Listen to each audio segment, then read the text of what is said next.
Wintertime for me is usually pot washing season. So I'm going to just briefly discuss best practice for reusing containers. We use probably roughly 80% recycled containers that are donated to us. And that's great because it saves us a lot of money, and it keeps those from ending up in the landfill at least as quickly. We are able to reuse them and give them a second life, which makes me feel good, as opposed to just buying a whole bunch of new plastic every single year. But the downside of that is that you do need to clean the pots.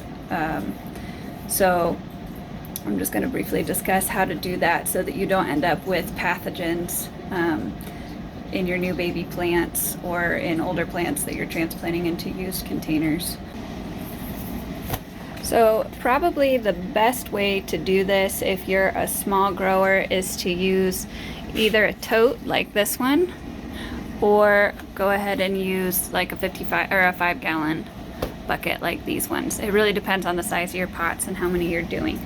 But this water has a 10% 10% bleach solution, and depending on the size of your container, you're going to want to calculate how much bleach that's going to need to be. If you buy cheaper bleach, usually the concentration is a lot lower, so keep that in mind too.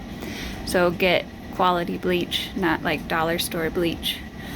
And then when you go ahead and soak your pots in this, you're going to want to make sure they're fully submerged in the water for at least an hour, but I like to leave them for more like a day or more, partly because when you have the pots nested, sometimes it takes a while for the water to actually work its way in between all the pots. So it's good to also kind of push down on the pots to make sure that they're getting fully submerged. And this water, you can reuse your bleach water quite a few times without having to worry about it being less effective.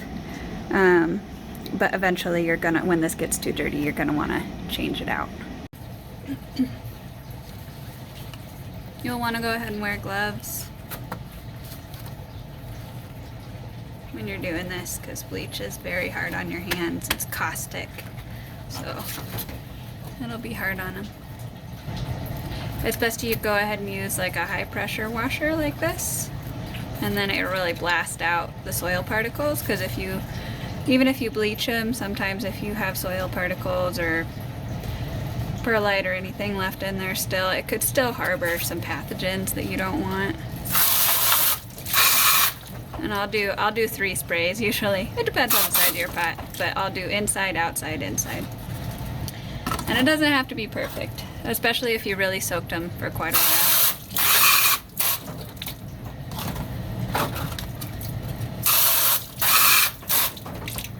And then you want to let them dry, ideally before you stack them. And sometimes I do. With the little ones, I just don't have enough space to do that. And luckily we're in Arizona, so it doesn't seem to be too big of a deal. But if you live somewhere where it's humid, you're gonna really wanna make sure that you let the pots dry out before you stack them, or you're just gonna create another good environment for fungus and bacteria and things to grow. And I do also wash the trays. It's less important, but it's still definitely best practice to make sure that everything is clean. I also, especially if I've had a fungal infection in my plants, I'll go ahead and I'll bleach the tables too and spray them down, which is also just generally best practice to do that before the beginning of each season. And I do that at the beginning of each season.